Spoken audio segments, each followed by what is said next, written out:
So today's lesson is all about preparation or planting in the right hand. And we're usually talking about this in the context of arpeggios. So feel free to watch the video for free and you can just learn from all the tips and how to practice arpeggios. But if you feel like picking up my new technique book, there's a link for that under the video, so you can check that out. It has a couple hundred pages and lots of exercises for both hands.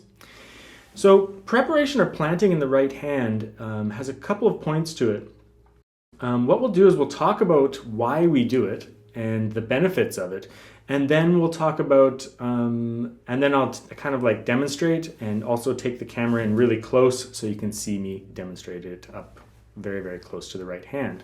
Essentially, preparation or planting in the right hand is preparing your fingers on the strings before they have to play.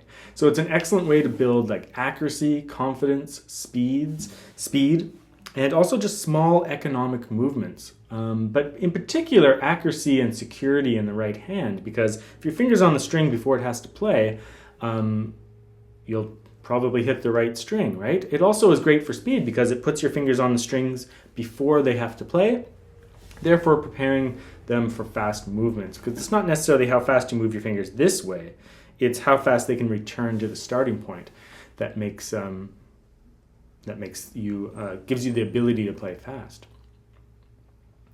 One other thing is that if you get nervous when you're playing, it's a very secure way of playing, because like if your fingers are on the string, it doesn't matter how much your hand is shaking or something like that, you'll still be on the string already, so that reduces the amount of shaking in your hand and just increases your accuracy overall. So we're going to talk about 3 different ways to plant. A full plant, where all the fingers are on the strings, a partial plant where one set of fingers are on the strings, and then a sequential plant, which is one finger planting after the other. You know, the other good thing about planting too is that it's a way to practice your arpeggios. So instead of just opening up a book and like starting to practice arpeggios endlessly and just like keep playing them over and over, this is actually a way to practice them to help you improve faster and to help you improve better. So it's a way of doing arpeggios or playing or practicing arpeggios. And you can use it in performance or just in practice. So the 3 different types of planting. So we're going to use the top 4 strings to demonstrate. So in a basic arpeggio of P-I-M-A, P-I-M-A on the top 4 strings. Okay, so full planting. When you full plant, it's exactly how it sounds. You'll be placing all of your fingers on the strings first, and then one at a time, you'll release the strings. So all the fingers on the strings, and then P, I, M, A, and then you would plant all the fingers on the strings again. P, I, M, A, plant everything.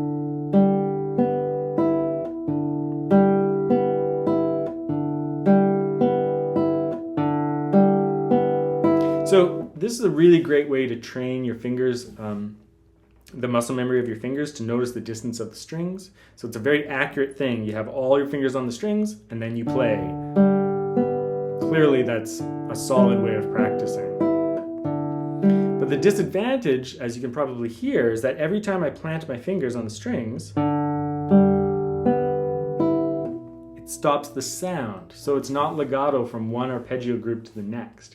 So this is kind of a poor way to perform a piece, probably, if you usually want arpeggios to be ringing out really nicely. So it's not a good way to perform your arpeggios, but it's a good way to practice them. Very secure, right? And it teaches your hand that distance of the strings, the shape. We do this in the left hand all the time when we're playing chords. Sometimes if we have to play something individually, we'll practice it as block chords. Same thing here, we're practicing this as a block. So, but like I said, not very legato across the pattern. Partial planting is the second way.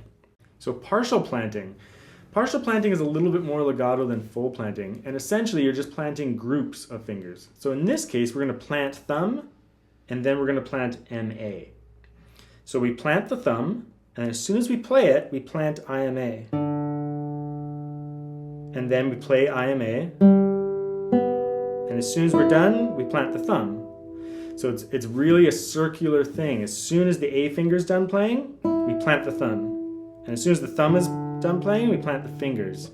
So plant, plant, plant, play, plant, plant, plant.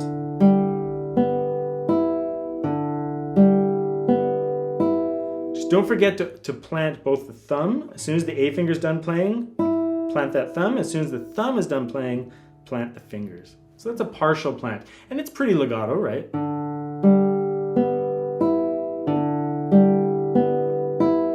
There would always be something ringing out, which is useful. Now the final one is called sequential planting, which is one finger after the other. And this is the most practical in terms of legato because it'll allow everything to ring out more. And also just in terms of like your performance repertoire, it's just getting the next finger into place immediately after the previous finger. So this is the most practical and the best for speed, the best for sustain. It just results in the best arpeggio, but with still some security in the right hand in terms of accuracy on the string. So in sequential planting, we'd plant the thumb, and then as soon as the thumb is done playing, we'd plant the I finger. As soon as I is done playing, we plant M. As soon as M is done playing, we plant A. As soon as A is done playing, we plant thumb. So don't forget to always plant the thumb after A. Some people will remember to plant upwards, but then they don't plant the thumb after the A finger. But it's almost simultaneous. The A finger plays and the thumb plants. You'll always have one finger resting on the guitar in a sequential plant. So if your hand shakes or something during performance, it's a great way to always have one finger down in order to secure the right hand. It's also great speed preparation because it puts the next finger into place before you have to do it. So I'll take the camera now and I'll do a close-up of the right hand so you can see those three styles of planting one more time. But first, let me just say one thing about this planting.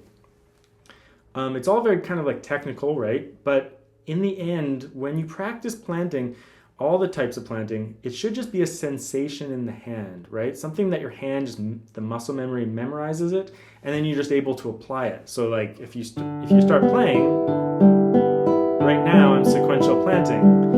I didn't have to think about it.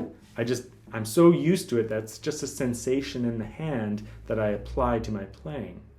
And you should practice it very, very slowly because you need to practice actually preparing the fingers immediately on the next string. But even when I go fast, I can still feel the planting right now. At fast speeds, I start to lose it a little bit. But I can still kind of feel it because it's just a feeling in the hand. So if you practice it enough, you'll actually be able to like apply it by just thinking about it because it's just a sensation. So students often will do this and they'll think like, okay, I can do it. I'll stop practicing it. But you can really make it into an art. People will practice sequential planting in particular for years and get really, really good at it. Like professionals can do planting to a real art, to a really high level, where they are very relaxed and they're not thinking about it too much, but they're able to do it. So I'd really recommend that you practice it very, very slowly at first, planting each finger on the string, one after the other, like super slow, making sure you're actually doing it, and then speed it up later when you have the sensation in your hand. So all three ways are going to be used for practicing. So now what I'll do is I'll just take the little camera and I'll put it really close to my right hand so you can just see it up close. Just in case you're confused about anything, we'll do that. So we'll start with the full plant. All the fingers planting, and then one at a time the fingers release. Plant, plant.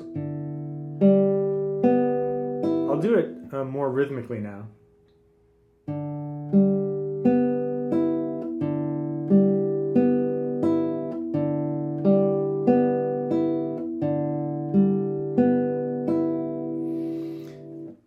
Partial planting in groups. So we'll be planting the thumb and then the fingers.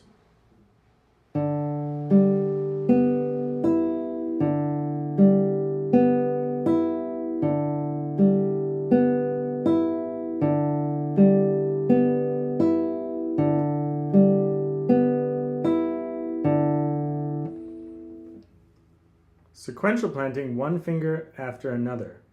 First we'll go slowly, then we'll speed up. So slowly.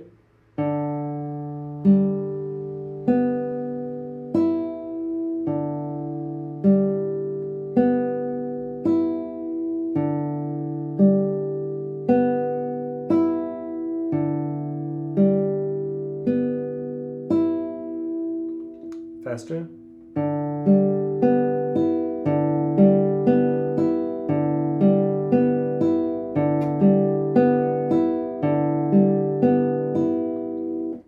It's subtle, but you can see it's like plant, play, plant, play, plant, play, plant, play. And just remember to always plant the thumb after the fingers. Even when you go fast, because we turn it into a sensation in the hands, we can feel it still.